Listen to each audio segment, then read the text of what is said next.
Hello everyone, welcome to prep task. ये class 2 है आपकी। ओके, आज हम डिस्कस करेंगे बेसल 1, 2 एंड 3 के बारे में। जो लोग पहली बार इस वीडियो को देख रहे हैं उन्हें मैं बता दूं, बैंक फाइनेंशियल फुल कोर्स चल रहा है, क्लास 1 हो चुका है। जिन लोगों ने क्लास 1 नहीं देखा है उन्हें पहले क्लास 1 देख लेना चाहिए, देन फिर इस क्लास 2 को देखना चाहिए। हम हर सुबह 8 बजे ये क्लास कर रहे हैं। आप क्लास से जुड़िए और अपने फाइनेंशियल अवेयरनेस के पार्ट को स्ट्रॉन्ग करिए। नाउ वन थिंग, क्लास 1 में बहुत कम लोगों ने इंटरेस्ट दिखाया है। देखिए, आपके मोटिवेशन आप लोगों के थ्रू ही मुझे मिलेगा। अगर आप क्लास में रहेंगे, ज़्यादा से ज़्यादा लोग देखेंगे तो मुझे भी लगेगा कि मेरी जो मेहनत है वो वर्थ है, फ्रूटफुल है वो।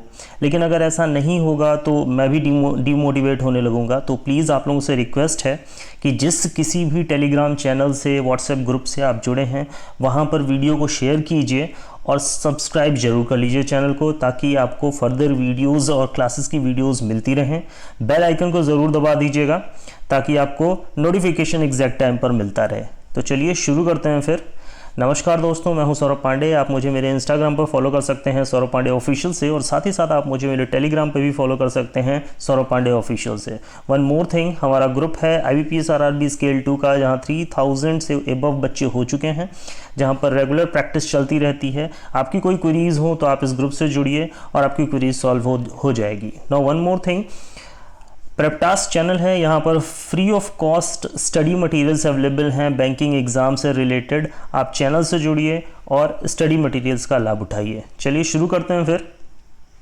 Now Basel, what is Basel norms? Basel norms हैं क्या? ठीक है, एक्चुअली देखिए, बेसल नॉर्म्स को हम बेसल अकॉर्ड भी बोलते हैं। तो बेसल नॉर्म्स या बेसल अकॉर्ड्स जो हैं वो क्या हैं?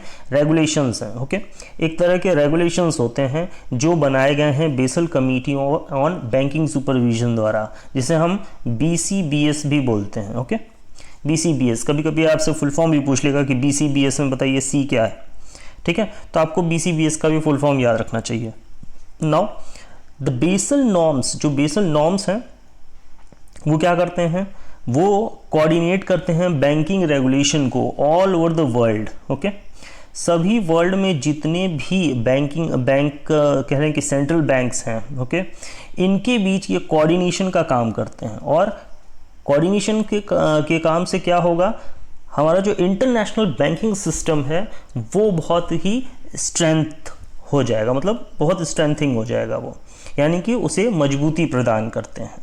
नाउ आगे देखते हैं, बेसल नॉर्म्स क्या है? एक तरह का सेट ऑफ एग्रीमेंट है, ठीक है, जो फोकस करता है किसके बीच? ये risk to banks and the financial system. ठीक है, सेट ऑफ एग्रीमेंट है जो फोकस रहता है कि बैंक में रिस्क कम से कम हो और फाइनेंशियल सिस्टम ज़्यादा से ज़्यादा मजबूत हो। चलिए आगे देखते हैं। बेसल नॉर्म्स के बारे में तो बात हो गई, तो फिर बात आती है कि ये BCBS यानी कि basal committee on banking supervision क्या है, जो कि हमारे लिए नॉर्म्स बना रहा है। यानी कि हमारे लिए इन द सेंस कि जो कि इंटरनेशनल गवर्नमेंट्स के इंटरनेशनल बैंकिंग पार्ट्स के लिए या फाइनेंशियल सिस्टम के लिए एक नॉर्म्स बना रहा है, वो है क्या? देखिए क्या है वो। BCBS जो है वो एक ग्लोबल स्टैंडर्ड सेटर है, जैसा कि मैंने आपको बताया कि ये ग्लोबली कैसे चीज़ों को रन करना है, उसके लिए फॉलोइंग रूल्स बनाना उसका काम है। ठीक है, बैंकिंग को किस तरह से रेगुलेट किया जाए उसके लिए एक प्रॉपर रूल बनाता है ये। ठीक है, देखिए अब क्या है कि ये एक फोरम भी प्रोवाइड करता है। फोरम आप समझते होंगे, एक प्लेटफॉर्म प्रोवाइड करता है जहाँ पर डिफरेंट देश के, अलग अलग देश के जो हैं वो जो सेंट्रल बैंक्स हैं वो अपने सुपरवाइजरी मैटर्स को कोऑर्डिनेट कर सकें आपस में, कि भाई तुम्हारे वहाँ क्या चल रहा है, तुम्हारे वहाँ क्या चीज़ अच्छी से अप्लाई हो रही है और उसका कैसा रिस्पांस मिल रहा है। जो चीज़ अच्छा रिस्पांस मिल रहा है, लाओ हम भी अपने वहाँ ट्राई करके देख लेते हैं।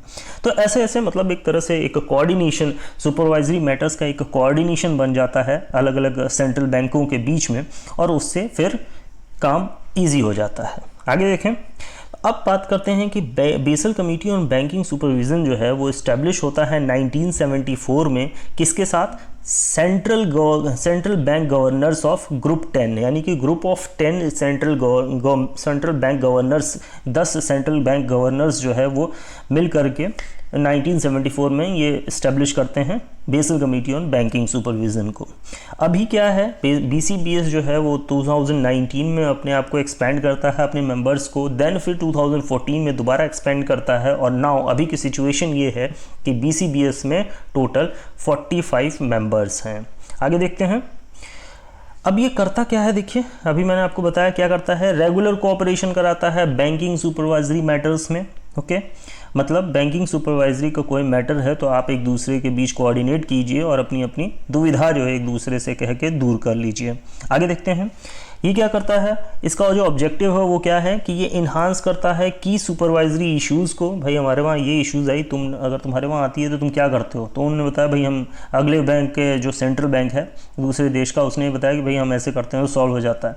तो इस तरह की जो है चीज़ें हैं वो सुपरवाइजरी इश्यूज़ जो है वो आपस में डिस्कस करते हैं, और साथ ही साथ इम्प्रूव करता है बैंकिंग सुपरविज़न को।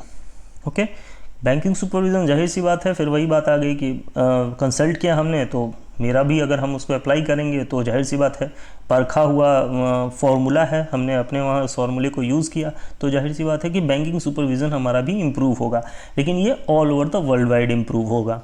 आगे देखते हैं ये नॉर्म्स की ज़रूरत क्यों पड़ी, वाई दीज नॉर्म्स। देखिए क्या होता है, बैंक्स जो हैं वो डिफरेंट कैटेगरीज़ में कह लें, अलग अलग कैटेगरीज़ के बोरोवर्स को वो लोन देता है, ठीक है।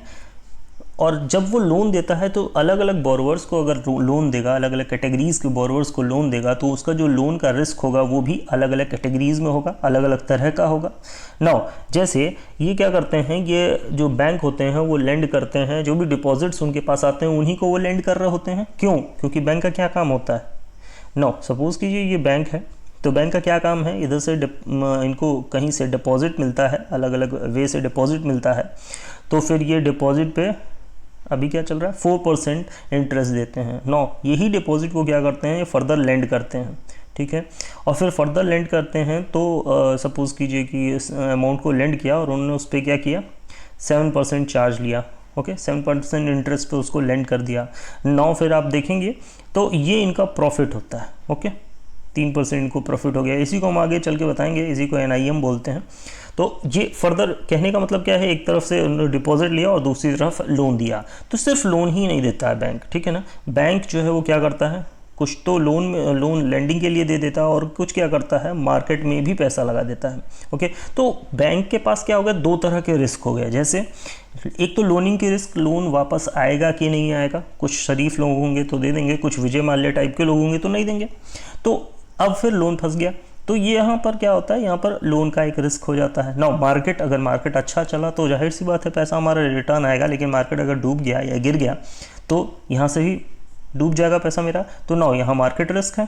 तो अलग अलग तरह से कहने का मतलब है अलग अलग रिस्क है, ओके। आगे देखते हैं ये क्या होता है, आपको मैंने बताया कि वैरायटी ऑफ रिस्क से ये एक्सपोज होते हैं, जिसके कारण क्या होता है कि कभी कभी जाहिर सी बात है अगर मार्केट में लगाया है तो मार्केट कभी फॉल करेगी ही करेगी। लोन दिया है तो सभी लोग तो शरीफ होते नहीं हैं, कुछ विजय माल्या टाइप भी होते हैं, वो लेके भाग जाएंगे, तो यहाँ भी इशू आएगा ही आएगा। तो इन चीज़ों से निपटने के लिए फिर फर्दर क्या हुआ, आगे देखिए, एक नॉर्म बनाया गया, ठीक है, जो कहने का मतलब था कि कुछ कैपिटल आपको एज अ सिक्योरिटी रख लेना होगा कि अगर ऐसा हो तो आप उस पैसे को लगा करके फर्दर आगे काम चला सकें। नौ, ये जो नॉर्म्स थे, ये जो नॉर्म्स बनाए गए वो बेसल कमेटी द्वारा बनाए गए और इनको डिस्ट्रीब्यूट कर दिया गया अलग अलग बैंकिंग चैनल्स में। बैंकिंग चैनल्स कहूँ तो अलग अलग जो सेंट्रल गवर्नमेंट थे, सेंट्रल बैंकिंग इंडस्ट्री थी, उनको ये दे दिया गया, यानी कि जो अलग अलग देशों के सेंट्रल बैंक्स थे उनको ये नॉर्म्स शेयर किया गया। नौ, तो इससे क्या हुआ कि रिस्क को टैकल करने में थोड़ी आसानी हुई। अब बात करते हैं, समझ में आया बेसल क्यों ये नॉर्म्स जरूरी हैं। Now why the name Basel. अब अगली बात आती है कि इसका नाम बेसल क्यों पड़ा, ठीक है। बहुत इजी है, बेसल एक्चुअली एक सिटी है, कहाँ पर, स्विट्जरलैंड में, ठीक। अच्छा, जो कि यानी कि जो बेसल है वो क्या है, वो हेडक्वार्टर है, किसका हेडक्वार्टर है, ब्यूरो ऑफ इंटरनेशनल सेटलमेंट का, BIS का। अब बात आ जाती है कि ये कहाँ से टपक पड़ा, BIS कहाँ से टपक पड़ा? अभी तक तो BIS के बारे में तो सर ने बताया ही नहीं। तो bureau of international settlement, actually आपने देखा होगा कि RBI होती है तो RBI कोई कमेटी बनाती है, ठीक है, और वो कमेटी एक पर्टिकुलर एरिया पे काम करती है। ठीक उसी तरह से BIS क्या है? BIS एक संस्था है, ठीक है, ये इसने जो है वो BCBS बनाया, ओके, ग्रुप ऑफ 10 को मिला करके, ठीक है, BCBS बनाया, banking basal committee on banking supervision. और फिर ये कमेटी क्या करती है? आपको मैंने बताया ये कमेटी डिफरेंट रिकमेंडेशन या कहें कि रेगुलेशन तैयार करती है। तो ये चीज़ है, यानी कि BIS ने ये कमेटी बनाई। आगे देखिए, तो BIS ने ये चीज़ बनाई। अच्छा, BIS का हेडक्वार्टर कहाँ है? आपको पता चल गया, बेसल है, जहाँ की स्विट्ज़रलैंड है, तो बेसल में ही है, इसीलिए इसका नाम यानी कि basal committee on banking supervision पड़ा। अच्छा, BIS जो है वो कब फाउंड किया गया था? 1930 में। मोस्ट इंपॉर्टेंट क्वेश्चन है, ये याद रखिएगा आप कि BIS जो है वो 1930 में, 1930 में इसको फाउंड किया गया था। आगे देखते हैं कि बेसल कमेटी जो है वो और क्या, देखिए, foster cooperation among central banks, वही चीज़ है जो मैंने आपको बताई कि कोऑपरेशन करता है ये सेंट्रल बैंक से और common goal of financial stability को प्रॉपर स्टैंडर्ड बैंकिंग रेगुलेशन के लिए बनाता है। चलिए आगे देखते हैं। Now what are these norms? अब बात आती है कि फिर ये नॉर्म्स क्या हैं, ठीक है। अभी तक आपने देखा कि बेसल नॉर्म्स, BCBS बहुत इंपॉर्टेंट नॉर्म्स बनाती है ये वो। अब बात कर लेते हैं फिर ये नॉर्म्स क्या हैं। तो देखिए, नॉर्म्स जो हैं वो आपके बेसल 1, बेसल 2 और बेसल 3 आते हैं। अब तक हमारा बेसल 3 चल रहा है। नाउ बेसल 1 की बात करते हैं कि बेसल 1 में क्या क्या हुआ। तो बेसल 1 आता है आपका, वेट अ मिनट, बेसल 1 आता है आपका 1988 में, ओके। 1988 में बेसल 1 को इंट्रोड्यूस किया जाता है और इसका जो टोटल फोकस होता है वो होता है क्रेडिट रिस्क पे, ठीक है। क्रेडिट रिस्क, अभी जो जैसा कि हम डिस्कस कर रहे थे क्रेडिट रिस्क के बारे में, होता क्या है कि सपोज कीजिए कि हमने किसी को क्रेडिट दे दिया, यानी कि हमने किसी को उधार दे दिया, लोन दे दिया, और लोन जब दे दिया तो फिर प्रॉब्लम क्या आई कि वो लोन का रीपेमेंट नहीं आया। तो यहाँ क्या हुआ, यहाँ क्रेडिट रिस्क बहुत बड़ा हो जाता था। और होता क्या था कि सपोज कीजिए जो डिपॉजिट है उसके थ्रू हमने दिया था, अब डिपॉजिटर आ गया तो हम पैसा कहाँ से देंगे, ये प्रॉब्लम आने लगी, ठीक है। तो इस प्रॉब्लम को, यही जो था वो मेन फोकस था बेसल 1 का, ठीक है। ये जो प्रॉब्लम थी यही मेन फोकस थी बेसल 1 की, और इस प्रॉब्लम को दूर करने के लिए फर्दर नॉर्म्स बनाए गए।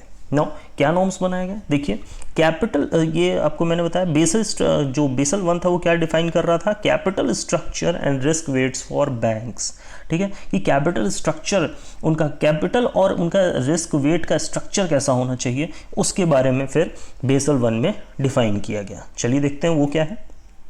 नाउ क्या कहा गया कि आपको मिनिमम कैपिटल का रिक्वायरमेंट चाहिए ही चाहिए, आपको मिनिमम कैपिटल चाहिए ही चाहिए। अगर आप सपोज कीजिए 100 रुपये दे रहे हैं तो आपको 8 रुपये अपने पास रखने होंगे, okay. 8% of the risk weighted assets, ठीक है। यानी कि अगर आप लेंड कर रहे हैं लोन 100 रुपये का तो 8 रुपये आपको अपने पास रखने होंगे इसके रिस्क से निपटने के लिए, ठीक है। नाउ ये आप जानते हैं रिस्क वेटेड एसेट क्या होता है। चलिए थोड़ा सा एक्सप्लेनेशन देखिए।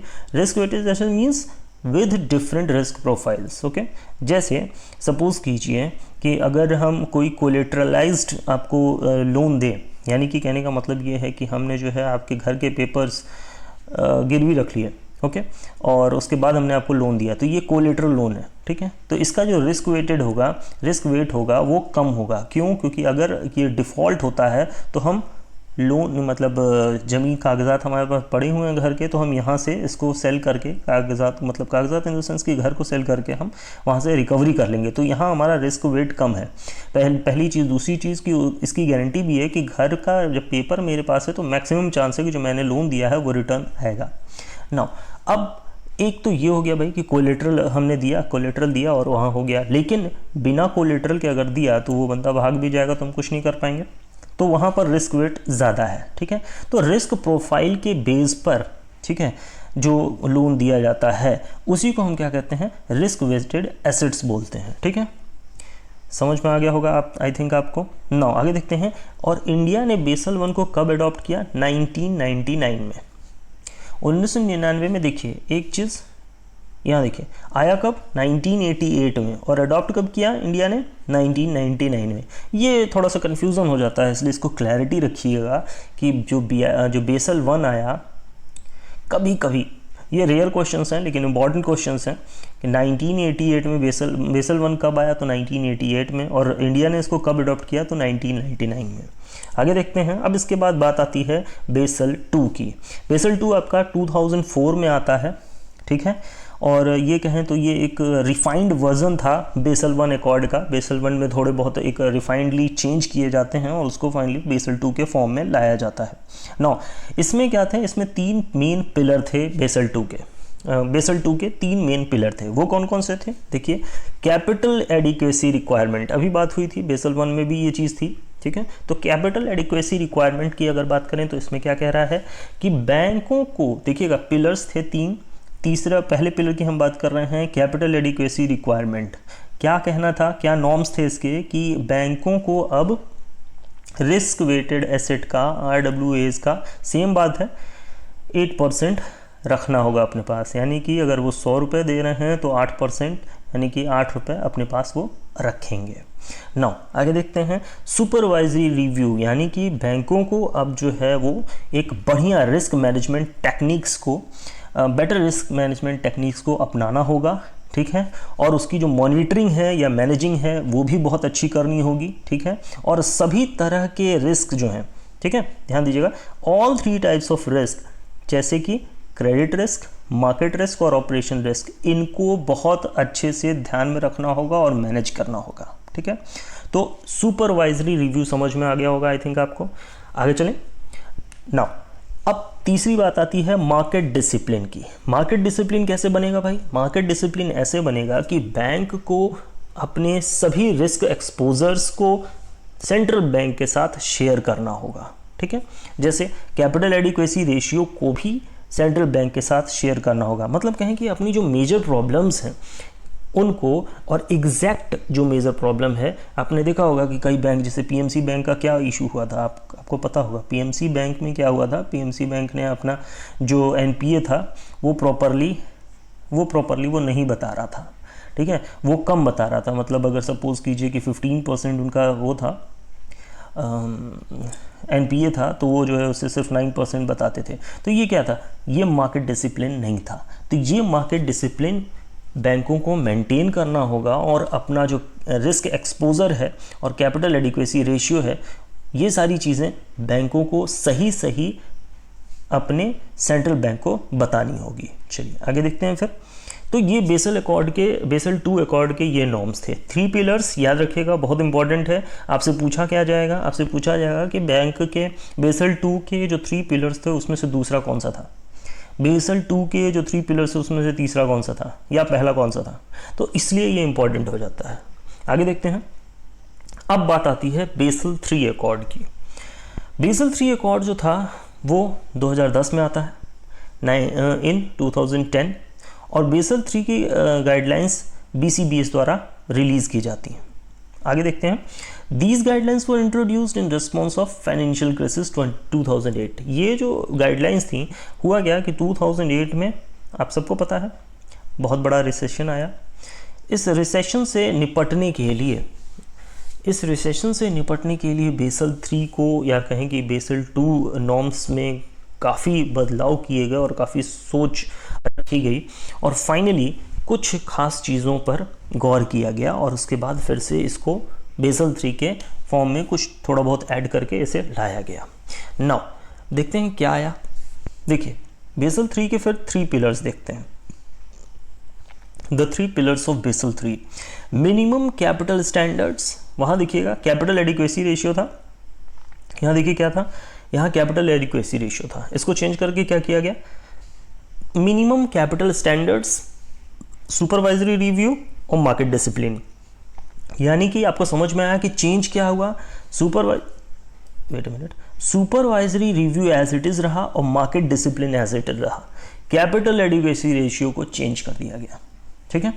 यानी कि आपको ये ध्यान रखना है कि बेसल 2 और बेसल 3 में क्या चेंज हुआ। बहुत इंपॉर्टेंट नहीं है क्वेश्चन, लेकिन बेसल 3 से क्या आपसे पूछेगा, बेसल 3 से आपको मैक्सिमम 90% ये चांस है कि बेसल 3 से अगर क्वेश्चन आता है तो सिर्फ ये क्वेश्चन आएगा कि बेसल 3 का जो पहला पिलर है वो क्या है, या जो दूसरा पिलर है वो क्या है, या तीसरा पिलर क्या है। तो इसलिए आपको तीनों पिलर्स को याद रखना है, नंबर वाइज याद रखना है कि पहला पिलर मिनिमम कैपिटल स्टैंडर्ड है, दूसरा पिलर सुपरवाइजरी रिव्यू है और तीसरा पिलर मार्केट डिसिप्लिन है। आगे देखते हैं। नाउ अब मिनिमम कैपिटल रिक्वायरमेंट में क्या था, देखिए मिनिमम कैपिटल रिक्वायरमेंट में कैपिटल एडिक्वेसी रेशियो था, जो कि अब मेंटेन करना था 12.9%। ठीक है, 12.9%। देखिए डेटा में बहुत लोगों को कन्फ्यूज़न हो सकता है, तो आप आरबीआई की साइट्स पर जाकर के इसे चेक कीजिए। ठीक है, पहले ही आप लोग कमेंट में मत लिख दीजिए कि डेटा गलत है या स्लाइड्स गलत हैं, स्लाइड को करेक्ट कीजिए। तो ऐसा कुछ नहीं है, बहुत रिसर्च के बाद हर एक चीज़ लिखी जा रही है ये, और आरबीआई की साइट से टैली कर करके हर एक चीज़ लिखी जा रही है। कभी कभार हो सकता है एरर हो, लेकिन मोस्ट प्रॉब्ली मैं कहूँगा कि आपको जो भी चीज़ दी जा रही है वो बहुत ही रिसर्च के बाद दी जा रही है। आगे देखते हैं। नाउ 12.9% कैपिटल एडिक्वेसी रेशियो जो है वो मेंटेन होगा, 12.9% मेंटेन करना होगा।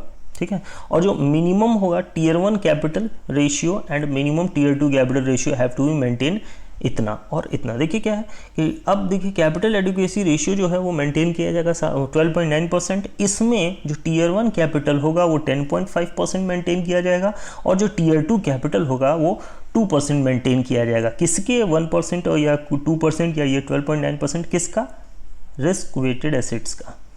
ठीक है, जो भी रिस्क वेटेड एसेट्स होंगे उसका ये ऐसे मेंटेन किया जाएगा। ठीक है ना, मतलब उसका ये 12.9% किसका होगा, कैपिटल एडिक्वेसी रेशियो होगा। ठीक है ना, और जो टीयर 1 होगा उस इसमें जो कैपिटल एडिक्वेसी रेशियो है इसमें जो टीयर 1 होगा वो 10.5% मेंटेन करना है। टीयर 2 जो होगा वो कितना मेंटेन करना है भाई, टीयर 2 मेंटेन करना है आपका 2%। ओके, अब प्रॉब्लम ये होगी, अब आपको समझ में क्या नहीं आ रहा होगा, वेट अ मिनट, हाँ अब आपको क्या समझ में नहीं आ रहा होगा, अब आपको समझ में ये नहीं आ रहा होगा कि ये टीयर 1 कैपिटल और टीयर 2 कैपिटल क्या है। ओके, नाउ एक छोटे शब्दों में कहूँ, टीयर 1 कैपिटल जो है वो बैंक का खुद का पेड अप शेयर होता है। ठीक है, यानी कि जो पेड अप कैपिटल होता है बैंक का, ठीक है, या पेड अप शेयर्स जो होते हैं उनको हम क्या कहते हैं, उनको टीयर 1 कैपिटल कहते हैं। ठीक है, जो बैंक का खुद का होता है, जो बैंक ओन करता है, ओके, उन्हें हम क्या कहते हैं, पेड अप शेयर्स कहते हैं। ठीक, आगे देखिए तो फिर टीयर 2 कैपिटल क्या होता है भाई, टीयर 2 कैपिटल वो होता है जो बैंक की लायबिलिटी होती है। अब लायबिलिटी में तो बहुत कुछ आ गया ना, बैंक की लायबिलिटी जैसे टर्म लायबिलिटी हो गया, ठीक है, डिमांड लायबिलिटी हो गया। तो जो बैंक की जो लायबिलिटीज़ होती हैं वो टीयर 2 कैपिटल में आते हैं, और टीयर 1 कैपिटल में क्या आता है, जो बैंक का कैपिटल होता है। ठीक है, जो पेड अप कैपिटल होता है, पेड अप शेयर्स होते हैं, उनको हम टीयर 1 कैपिटल में रखते हैं। आई थिंक अब आपको क्लियर हुआ होगा। Capital adequacy ratio total 12.5% maintain करना है, जिसमें से टीयर 1 कैपिटल 10.5% होगा और टीयर 2 कैपिटल 2% होगा। किसका, रिस्क वेटेड एसेट्स का।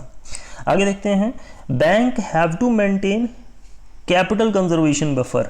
अच्छा, सीसीबी को बैंक को कितना मेंटेन करना है, 2.5%। ओके, और काउंटर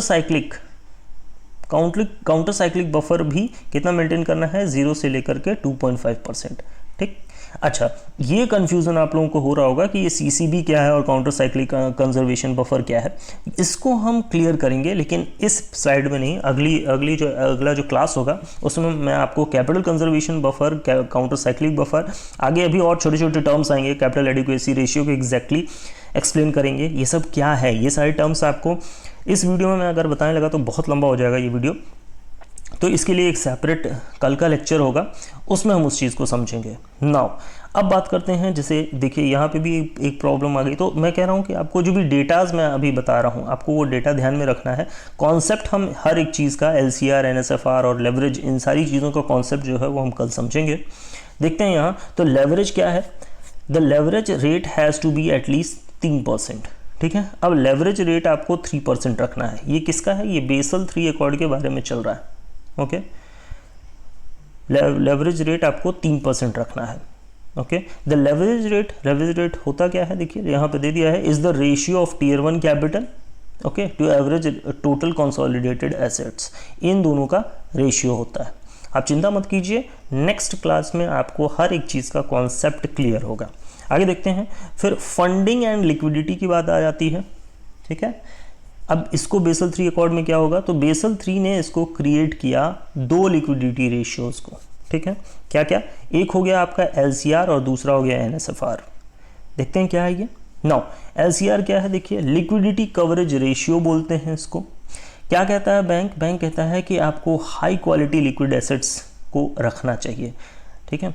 अब हाई क्वालिटी लिक्विड एसेट्स क्या होते हैं, हाई क्वालिटी लिक्विड एसेट्स जो हाईली लिक्विड हो जाएं, ठीक है ना, मतलब समय पड़ने पर बहुत ईजिली वो लिक्विड हो जाएं। तो हाई क्वालिटी लिक्विड एसेट्स आपको रखने होंगे, ठीक है, ताकि आप इस ये जो सिचुएशन है, बैंक रन की सिचुएशन अगर आती है तो आप उससे बच सकें, ठीक है ना, मतलब बैंक की रन की सिचुएशन ना आने पाए। अब now again another point, bank run क्या होता है। बैंक रन कह लीजिए तो एक तरह से आपका जो आप देखते हैं कि दिवालिया का जो सिचुएशन होता है कि बैंक जो है डिमांड डिपॉजिट्स को नहीं दे पाती है, तो ये जो सिचुएशन होती है इनको हम बैंक रन सिचुएशन बोलते हैं ना। आगे देखिए क्या कह रहा है, तो हाईली क्वालिटी रखना होगा ताकि इनका जो कैश आउटफ्लो है वो चलता रहे, प्रॉपर चलता रहे और शॉर्ट टर्म स्ट्रेस से आदमी बहुत आसानी से निपट सके। नाउ यहाँ पे भी यही बात कही गई है कि prevent situations from bank run. अगर आप ऐसा करते हैं यानी कि LCR को मेंटेन करते हैं तो आप बैंक रन की सिचुएशन से बच सकते हैं। लेकिन आपको इससे क्या करना होगा कि इनफ लिक्विडिटी होनी चाहिए 30 दिन के स्ट्रेस से निपटने के लिए, यानी कि 30 दिन का आप ऑलरेडी अपने घर में पैसा रख लीजिए ताकि अगर बैंक रन की सिचुएशन हो तो आप 30 दिन तक आराम से उससे निपट सकें, तो बैंक रन की सिचुएशन आएगी ही नहीं। नाउ एक चीज़ और देखिए, आपको मुझे पता है LCR अभी उतना क्लियर नहीं हुआ होगा, ठीक है। LCR को एक प्रॉपर कॉन्सेप्ट वाइज मैं कल ज़रूर बताऊंगा, ठीक है। नेक्स्ट क्लास में आप ज़रूर देखिएगा, आपको हर एक चीज़ का कॉन्सेप्ट, सिर्फ कॉन्सेप्ट पे कल बात करेंगे। नाउ अगली चीज़ आती है net stable funding rate, NSFR के बारे में। तो NSFR requires bank to maintain a stable funding profile in relation to their off balance sheet assets and activities. अब NSFR क्या होता है, NSFR के बारे में मैं कल ज़रूर बताऊंगा आपको, लेकिन आपको यहाँ ये बताऊंगा कि जो मिनिमम NSFR रिक्वायरमेंट होता है वो 100% होता है, ओके।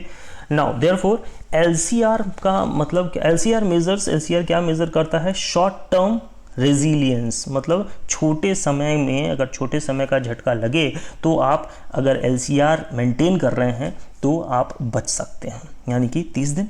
और NSFR क्या होता है, NSFR जो होता है वो मिनिमम टर्म का होता है, यानी कि अगर 1 साल तक का कोई झटका आपको लग रहा है तो आप उससे 1 साल तक उसे मेंटेन कर सकते हैं या उससे उस झटके से आप बच सकते हैं। नाउ LCR और NSFR का थोड़ा कॉन्सेप्ट आपको आज क्लियर हुआ होगा, कल आपको पूरा कॉन्सेप्ट क्लियर हो जाएगा। जितने टर्म्स आपको आज मिले हैं, कैपिटल एडिक्वेसी रेशियो हो गया, ओके, कैपिटल एडिक्वेसी रेशियो हो गया, काउंटर साइक्लिक बफर हो गया, ठीक है, और कैपिटल कंजर्वेशन बफर हो गया, हर एक चीज़ को मैं कल क्लियर करूँगा। NSFR हो गया, ठीक है, LCR हो गया, लेवरेज हो गया, तो ये जो इतने कॉन्सेप्ट्स हैं ये कल हम ज़रूर डिस्कस करें।